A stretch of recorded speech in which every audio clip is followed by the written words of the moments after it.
Namo Bhagavate Vasudevaya. Om Namo Bhagavate Vasudevaya. Om Namo Bhagavate Vasudevaya.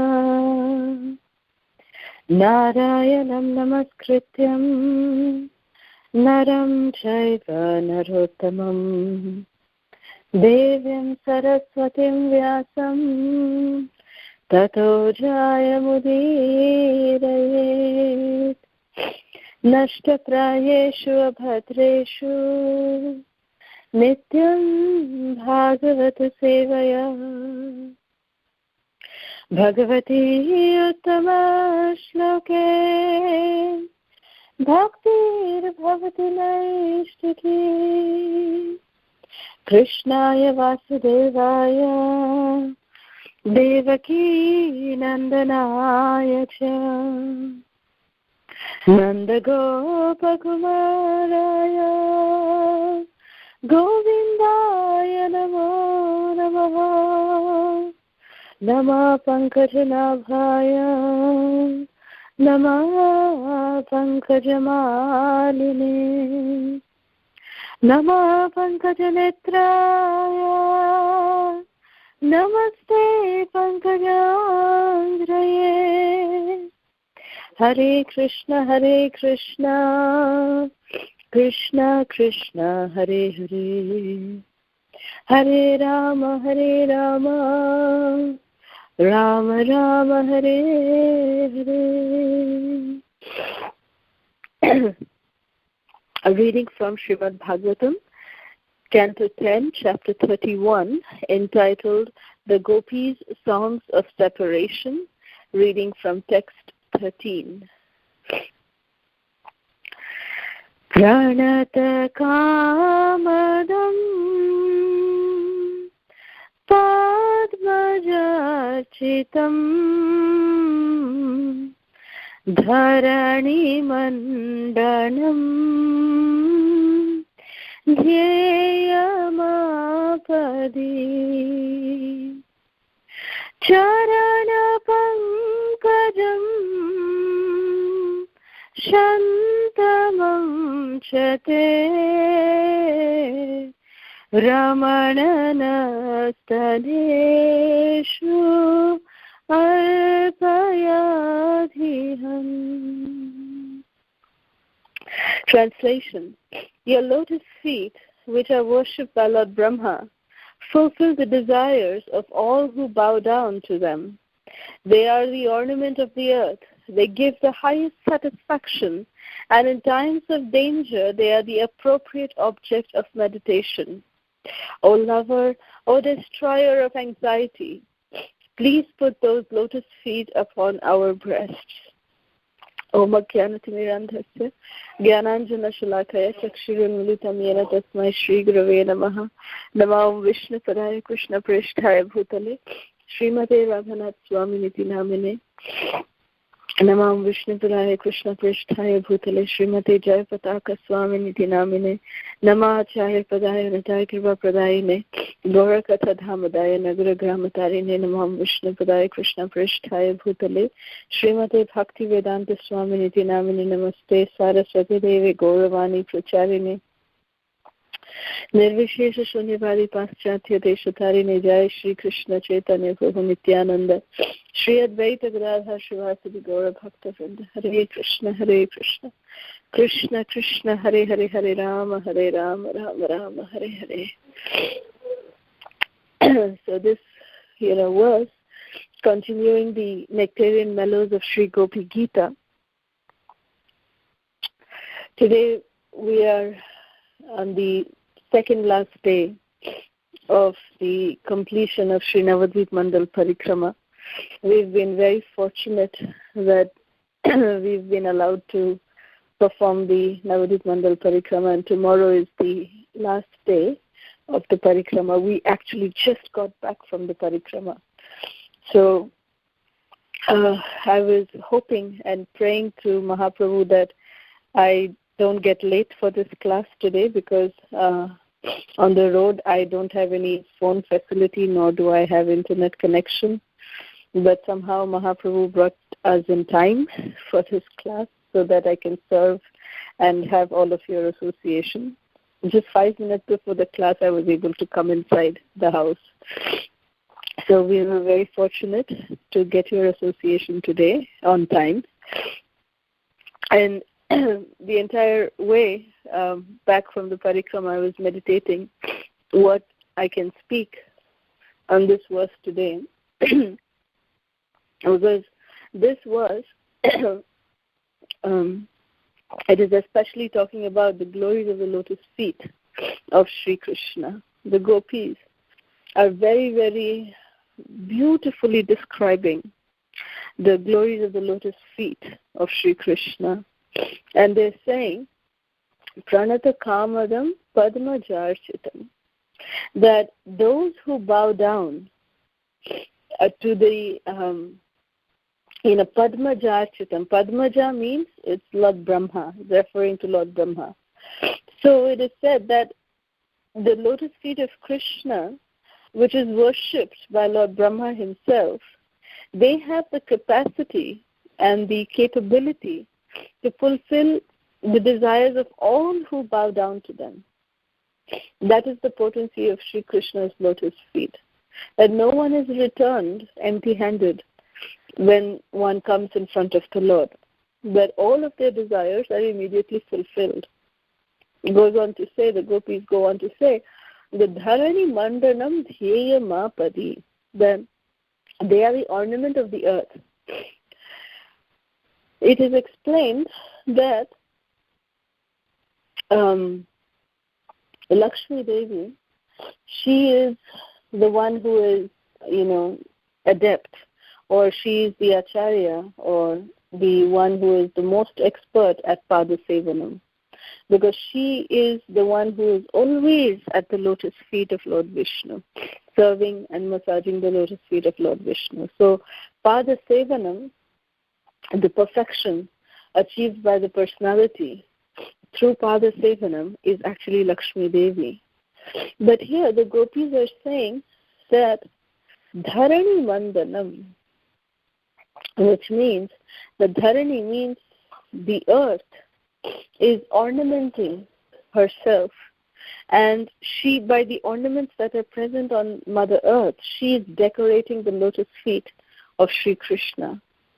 All the blossoms that come on Mother Earth, she uses that in decorating Krishna's lotus feet. She performs in such a way that the red blossom dye that comes on Mother Earth, they add to the reddish hue on Krishna's lotus feet.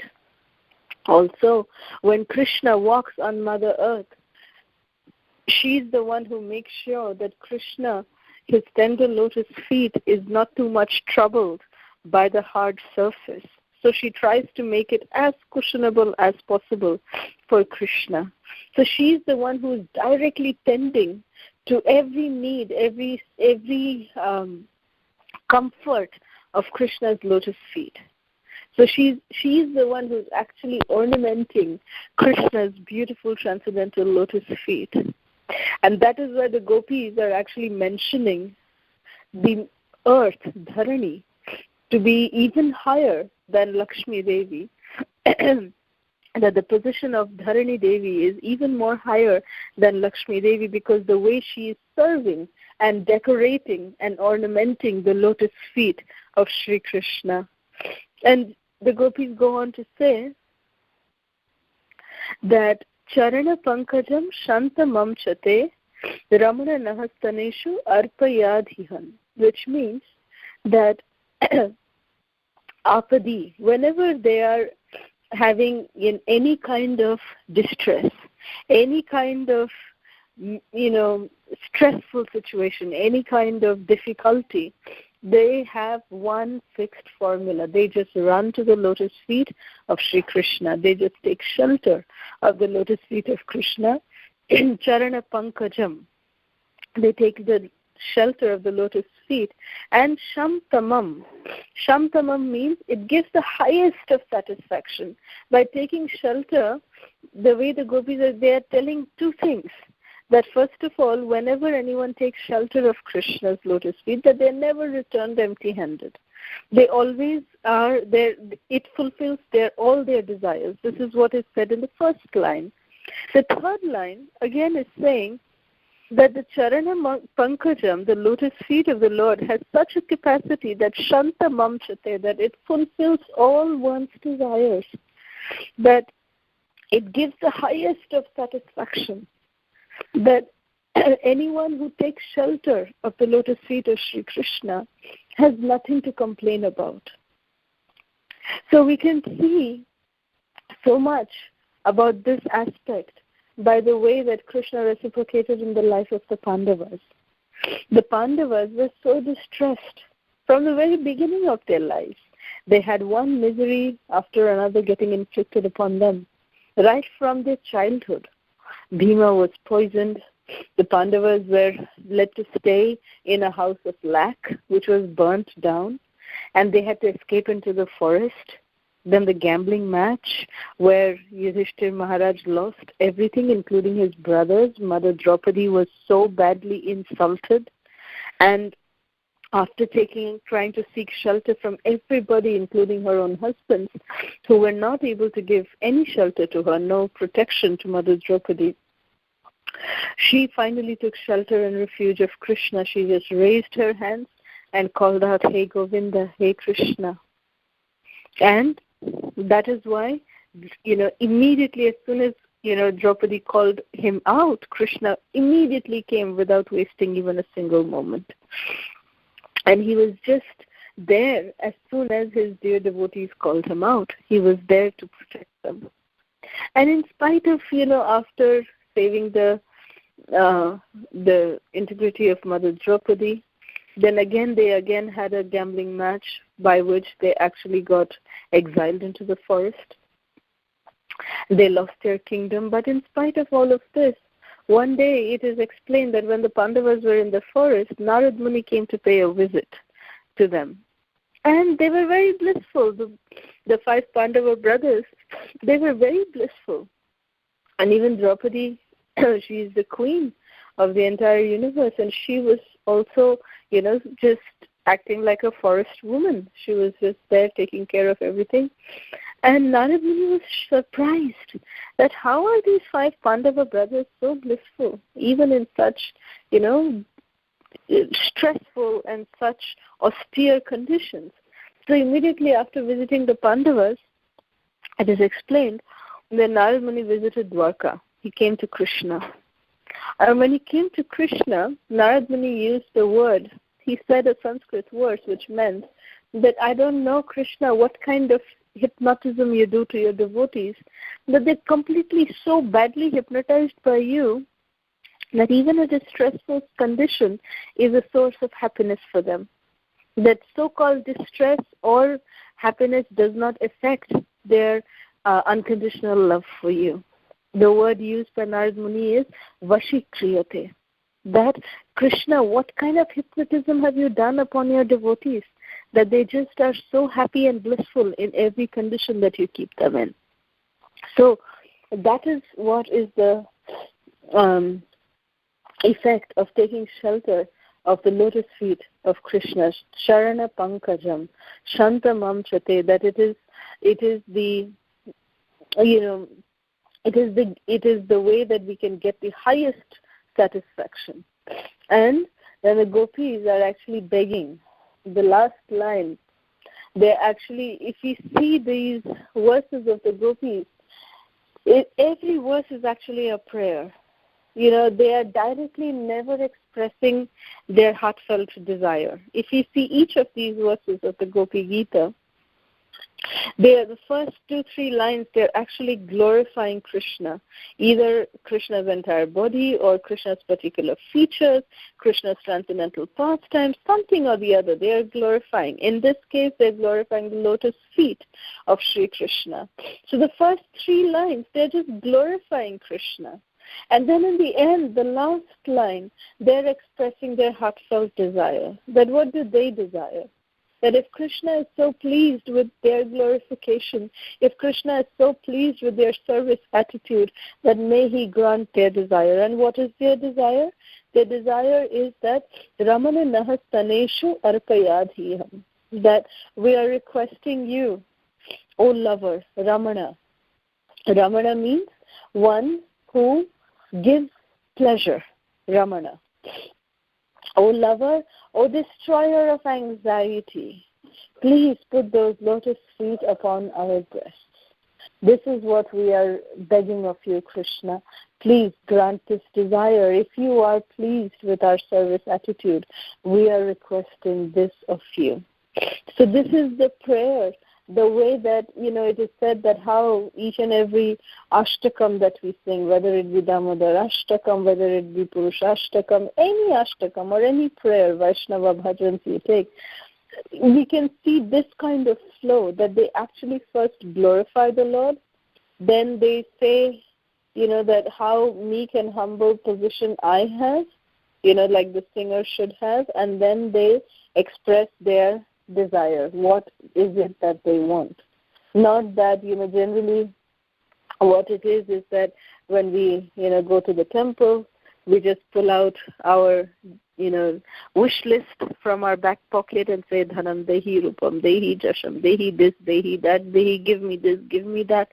And we don't even stand to look at the beauty of the Lord. We don't even stand to say and glorify the Lord in a particular way. And that's the condition, especially I can say for myself, we are definitely in that position.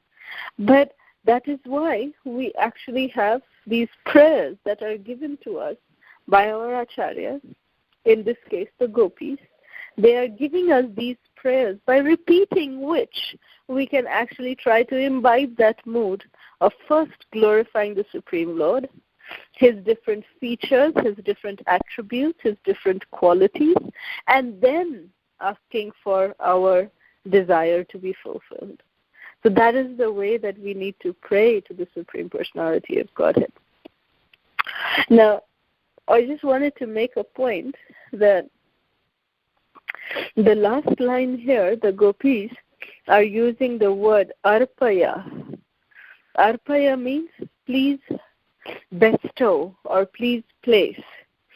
Arpan. Arpan means to place, to offer. So we know that in the little previous verses, actually in text 7 of Sri Gopi Gita, the same word, arpan, has been used. It is in a different context. So we'll just go back to that verse in text 7. It goes like this. Pranata dehinam papakarshanam trinacharanugam Sriniketanam Phani Phanarpitam Te Padambujam Krinukucheshuna Krinhirichayam. So here in text 7 of Sri Gopi Gita, the gopis are glorifying the lotus feet of Krishna again. They're saying that your lotus feet destroy the past sins of all embodied souls who surrendered to them.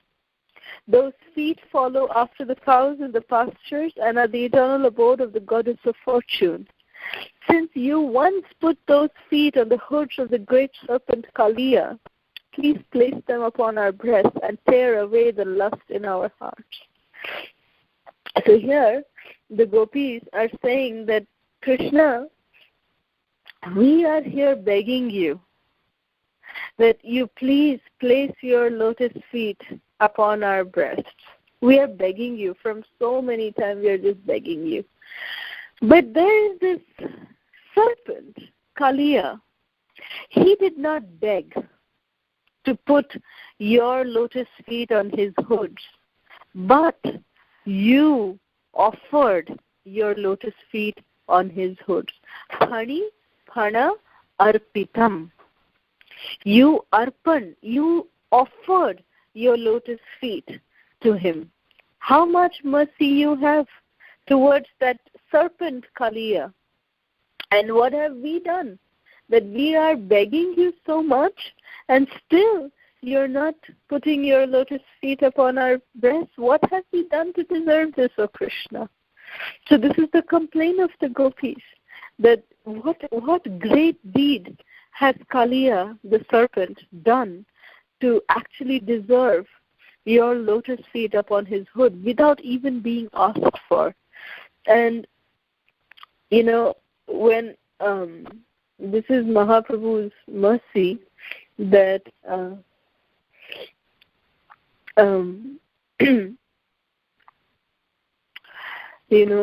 doing this Navadvip Mandal Parikrama, a lot of, it is said that every day a devotee learns, different things. So, just recently, day before yesterday actually, we were in this place called near Amghata, where there is a place called Gauradaha. Gauradaha is actually a place where Lord Chaitanya Mahaprabhu, he delivered a very big crocodile. And that crocodile used to, eat, animals, little goats, sheep and all of that. So it was a very dangerous crocodile. But then one time, Mahaprabhu, he just walked near that area, near that little lake, and this crocodile came there. And as soon as Lord Chaitanya, he was able to touch Lord Chaitanya's lotus feet, that crocodile transformed into a beautiful, gorgeous, heavenly boy. This pastime was told by His Holiness Radharaman Maharaj. And Maharaj went on to explain, of course, that who that little boy was in his previous life, that he was actually a celestial, Devata, a little boy. And he was very naughty, he was a little boy. He was really, little boys are generally very naughty. And he had gone and he had cut off the hair of one of the rishis. And that rishi got very, very angry. And that rishi then cursed him that you will be a crocodile. And when that rishi cursed him, and then this boy said, oh no, I am just a little boy, you can't be so rude to me, and don't be so, merciless to me, please have some mercy on me. So then this rishi's heart melted, and he said, okay, you will be delivered as soon as you touch the lotus feet of Sri Krishna Chaitanya Mahaprabhu, who is none other than Radha and Krishna, who will come in Kali Yuga. And Mahaprabhu, by the touch of Mahaprabhu's lotus feet, you will be delivered. So that crocodile was delivered like this. That is the pastime of Gauradaha. And Srila Radharaman Maharaj went on to explain that this Gauradaha, Krishna, excuse me, I'm just feeling like I wanted to sneeze. I'm so sorry. So this Gauradaha, Srila Radharaman Maharaj explains that it is non-different. This Gauradaha in Navadvip Dham is non-different than Kaliyadaha in Brajadham. Maharaj explained this. And he said that just like Krishna, he delivered the serpent Kaliya, in the same way, Mahaprabhu also delivered this crocodile in Gauradaha. So the pastime of, Maharaj went on to explain that what is the, like in Chaitanya Charitamrita, it is said that Bhakta Pada Jal, Bhakta Pada Renu, and Bhakta Uchishta, 18 Bhaktir Mahabal, which means that the water that is washed the lotus feet of a Vaishnava, the dust of the lotus feet of a Vaishnava, and the remnants from a Vaishnava, this is this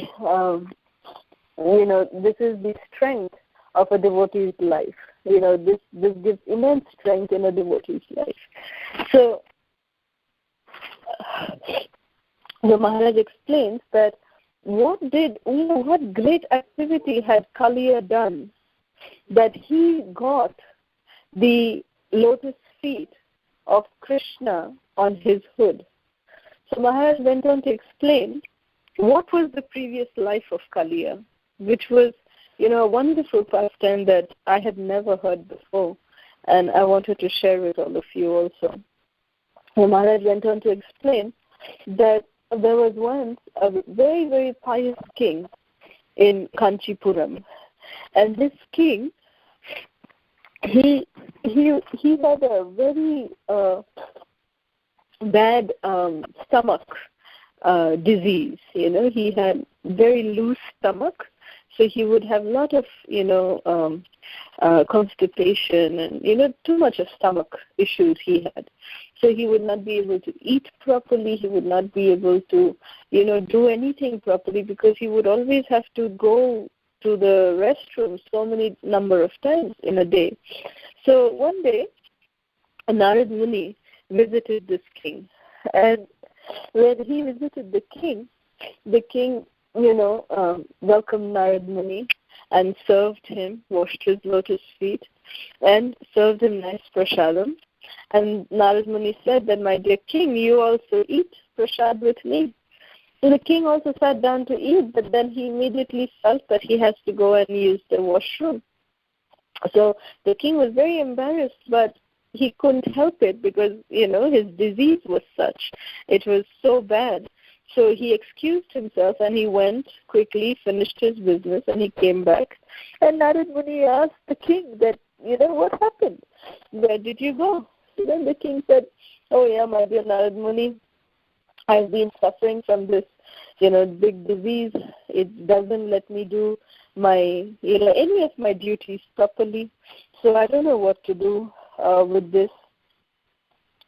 So then Narad Muni said, okay, so here's what I will tell you. I will give you a way that you can actually, get rid of this disease, because you are such a nice devotee. And I will give you one very, it's a difficult process, but it is rest assured that you will be cured. So then this king said, okay, Narad Muni, please tell me, what is it? So then Narad Muni said, so you have to go to the outskirts of your kingdom, and in the forest in the outskirts of your kingdom, there is one kind of a bird, a particular bird, and its name is Kulinga bird. And this Kulinga bird has great potency. It has great healing powers. So what you have to do is that you have to catch the birds, a few of them. You have to catch them by yourself, not your soldiers, not your helpers, not your assistants. You yourself have to catch those birds. And then you have to kill them with your own hands. And then after you kill them, you have to cook them. And if you eat that, then you will be cured of this disease. Now Narad Muni said to him that this is very gross. I would generally not say this, but this is what is the cure for the disease that you have. And this particular bird has that healing potency. And this is the way that the disease is overcome. So having been told like this by Narad Muni, the king, he said, okay, I will be, it's okay, whatever Narad Muni has said, I will follow that.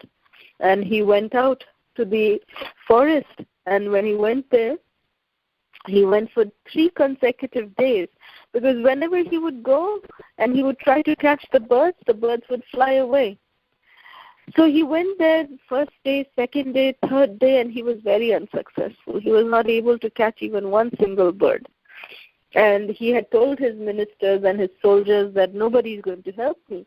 I have to do it myself. Narad Muni has said this. So nobody was able to help him, and he was doing it all by himself, and he wasn't able to do it.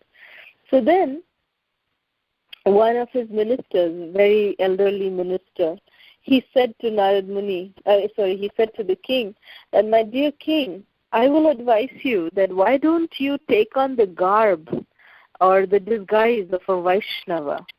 Give up your kingly attire and, wear dhoti, kurta, put on tilak, take a japa bag and some beads and chant Hare Krishna mantra and just sit there under that tree and you chant, because the birds, they are, they can feel the vibrations.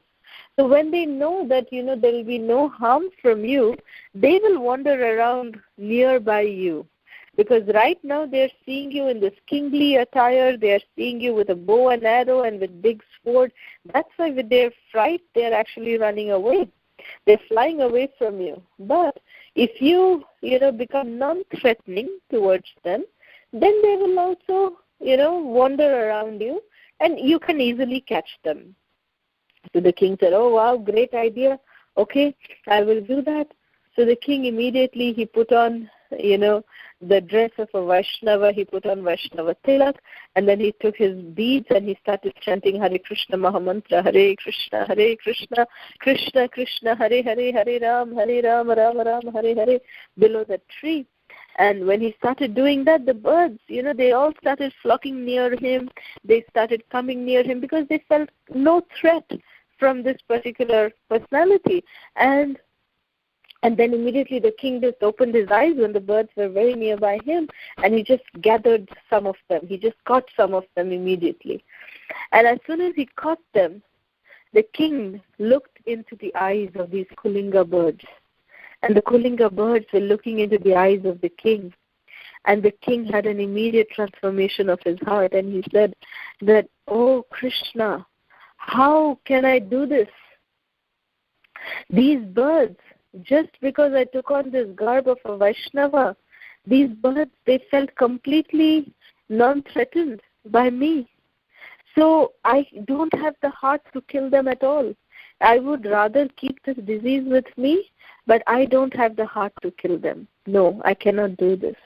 So saying like this, the king released the Kulinga birds. He could not kill them. So as soon as the Kulinga birds were released, one of those Kulinga birds, Radharaman Maharaj explained that one of these Kulinga birds, they actually spoke to the king. When they spoke to the king was amazed that how can a Kulinga bird speak? How can any bird speak? But anyways, the Kulinga bird said to the king that, my dear king, we are very, very moved that although you had to kill us by the orders of Narad Muni, it was completely justified. But by the goodness of your heart, by the compassion in your heart, you have spared our lives. You have, you did not harm us. You did not kill us. Therefore, we are going to give you a way that which will help you get rid of this disease that you have. So then the king said, okay, please tell me. So the Kulinga bird said that if you just walk down this path, there's a small little hut, and in that hut there's a great yogi, a sadhu is staying there in that little hut. And if you just go there, take a pot of water with you, and then just pour that pot of water in the lotus feet of this sadhu and drink that water. As soon as you will drink that water, you will be cured of the disease. So the king said, okay, I will do that. And then the king bid farewell to the Kulinga birds, and he started walking towards that hermitage. And then when he came there, he saw that there was a little lake nearby, so he picked up one kalash of water from the lake, and he came inside the hermitage. And then the sadhu was sitting there, and he said, Sadhu Mahatma, please, I request you, please put down your lotus feet so that I can, wash it. And, this is what I have. He told the entire thing. Narad Muni told me this, then the Kulinga birds told me this. So therefore, I want to drink the water that is washing your lotus feet. So please put down your lotus feet. So then the sadhu, without saying anything, he put down his right lotus feet. As soon as he put down his right lotus feet, the king was shocked to see the condition in which his lotus feet was. And he could not tolerate the smell. There was such a, the feet was actually inflicted with leprosy. There was pus all over the feet. And, it was, there was wounds all over the feet. There was blood oozing out of the feet.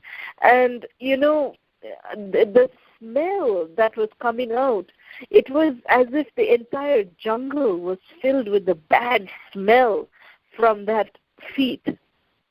So the king was utterly disgusted. He couldn't imagine washing that feet, and then what to speak of drinking that water. So then the king very reluctantly told the Sadhu Baba that, please, Sadhu Baba, put down your left lotus feet. Let me, wash that. So smilingly, the yogi Sadhu, he put down his other lotus feet. And because he did that, he thought that maybe the left feet will be better than the right feet at least. So, but when he did that, the left feet, there was no words to describe that, left feet, because there was not only blood and pus oozing out from that feet, but there was also little worms that were slimmering and slithering around in that lotus feet.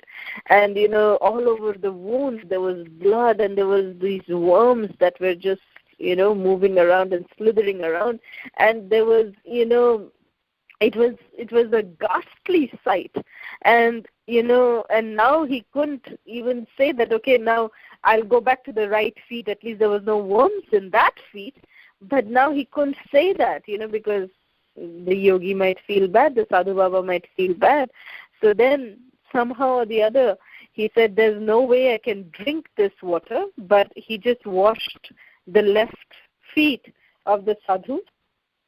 And as soon as he washed the left feet, some of the worms that were stuck on his wound, that also fell down into the washed pot, the collected pot of water from the lotus feet of that Sadhu. And this king, he said, no way I'm going to drink, because there was worms that were slithering around in that water. He said, no way I can put this in my mouth. I cannot do this. I can die, with this disease. I don't care, but I will not put the water in my mouth. So, but what he said is that he didn't want to disrespect the words of the Kulinga birds.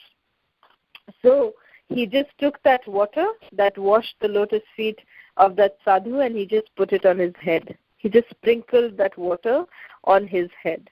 That's all he did. So Radharama Maharaj explains that just because this king, he of course did not get cured because he did not, ultimately follow the instructions. He was not cured of his disease, but because he doubted the waters that has washed the lotus feet of a Vaishnava, of a Sadhu, he was actually born as a snake. And that snake was Kaliya. And because he had put the water of that Sadhu on his head, that head had become the resting place for the Supreme Personality of Godhead. So that is why Krishna danced on the hoods of Kaliya, because that head had the water that had washed the lotus feet of a Sadhu. Hearing this, I was just so overwhelmed, when I heard this entire pastime. And the way Maharaj explained this pastime was so beautiful, that how merciful Krishna is, and how dear the devotees are to Krishna, that Krishna can give his mercy to anybody, even a snake like Kaliya, who has been in his previous life, who just took the water of the lotus feet of a Sadhu upon his head. So Krishna placed his lotus feet upon that snake's head because of that act of that king in his previous life, of that Kalya in his previous life. So how dear are the devotees? How dear are the Vaishnavas to Krishna? This pastime proves it. That Krishna can go to any extent if his devotees are involved in certain things. And that's what we are seeing here, that the way the gopis are saying that your lotus feet, they are the, the shelter for us, whenever we are in any kind of difficulty, in any kind of difficult situation, or any kind of even happy situation, in all circumstances, your lotus feet are our only shelter. And this same mood that the gopis are expressing towards Sri Krishna Chaitanya Mahaprabhu, in his Shikshashtakam, which are the only 8 verses that Mahaprabhu left for us, he wrote down for us, Mahaprabhu actually talks about this particular mood also in his Shikshashtakam, in the 5th verse of Sri Shikshashtakam. Sri Krishna Chaitanya Mahaprabhu, we know, is Krishna himself, but in the mood of Srimati Radharani. So the gopis, this song of separation of the gopis, this Gopi Gita, is nothing but what Sri Krishna Chaitanya Mahaprabhu has given us in the form of his Shikshashtakam. So the 5th verse of the Shikshashtakam reads like this. Ahinanda tanuja kinkaram patitamam vishame bhavam budhau kripaya tava pada pankaja stritadhuli sadrisham vichindaya. My dear Lord, I am your eternal servant, but somehow or other I have fallen into the ocean of this material world. Kindly pick me up and fix me as a speck of dust at your lotus feet. So like this, Sri Chaitanya Mahaprabhu is also praying that Kripaya Tava Pada Pankaja, that please place me as a speck of dust at your lotus feet. So this Gopi Gita, this mood of Sri Chaitanya Mahaprabhu, the way he has expressed us, how we can actually take shelter of the Supreme Personality of Godhead. The gopis, they are expressing their mood like this, but it is impossible to imitate that. It is just not possible at all. But Sri Krishna Chaitanya Mahaprabhu, who is Radharani herself, he has expressed to us and shown us by his own example that how we can actually imbibe that same mood by following in the footsteps of the gopis. That is the glory of Sri Chaitanya Mahaprabhu, that he has given us the path by which we can actually make the lotus feet of Sri Krishna as the object of our lives. We can make the lotus feet of Krishna and make his lotus feet have this desire that we want to be a speck of dust at the lotus feet of Sri Krishna. That mood is being given to us. It's been awarded to us by Sri Chaitanya Mahaprabhu. And performing this Navadvip Mandal Parikrama, we can truly, relish this mercy of Sri Chaitanya Mahaprabhu every step we are taking in Gaura Mandala Bhumi. This is so amazing that, Braja Mandal, it is actually very, very intense. It is 30 days of rigorous walking. But Navadvip Mandal, Sri Chaitanya Mahaprabhu is so merciful that just in 1 week he gives us so much mercy.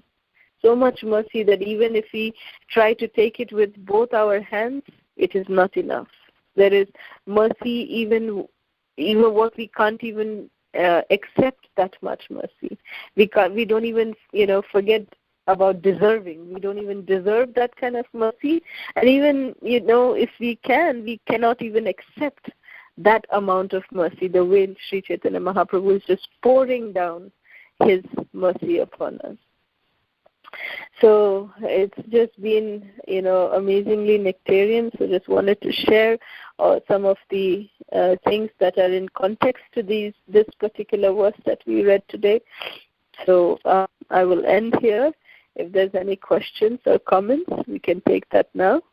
Thank you very much. Hare Krishna. Question. So when he put the water on his head, he did respect the water. So why he did not touch? He did touch the water, right? That is a way of respecting, right? So he didn't do anything wrong. Instead of putting it in the mouth, on the head, even that's better, right?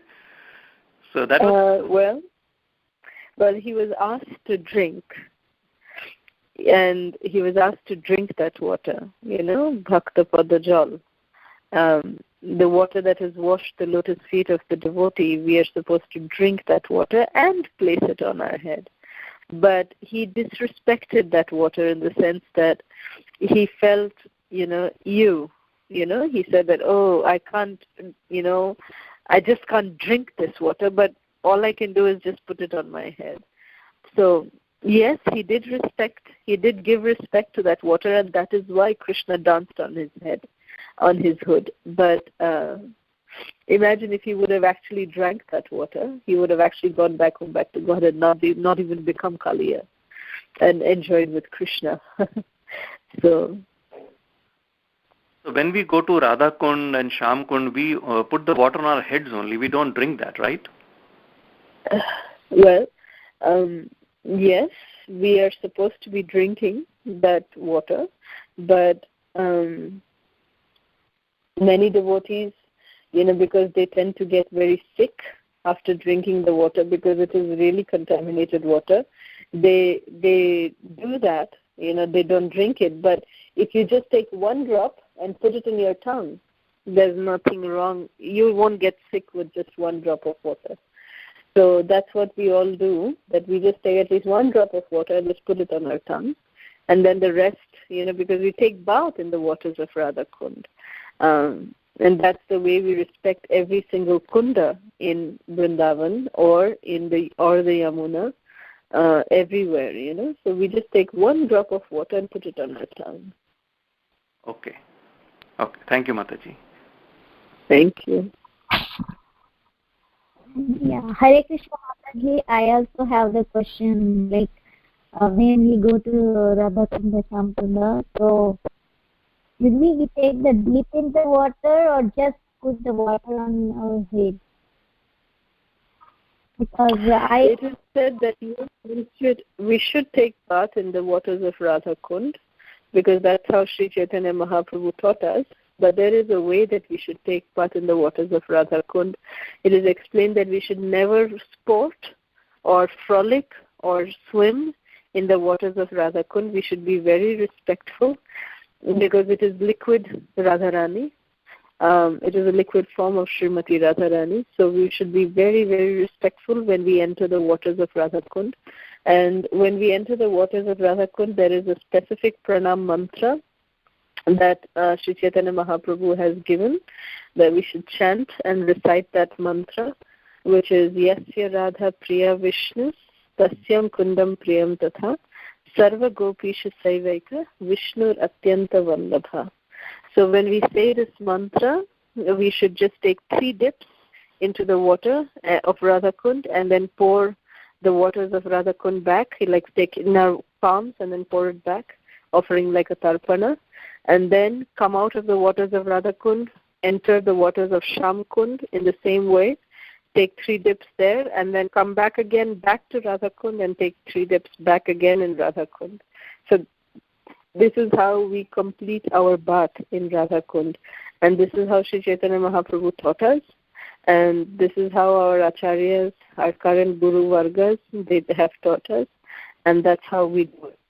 So about frolicking and swimming and sporting in the waters of Radha Kund, that is what is not recommended. That we should be very serious and be very respectful. But we should take bath in Radha Kund in the recommended way, which how I just explained.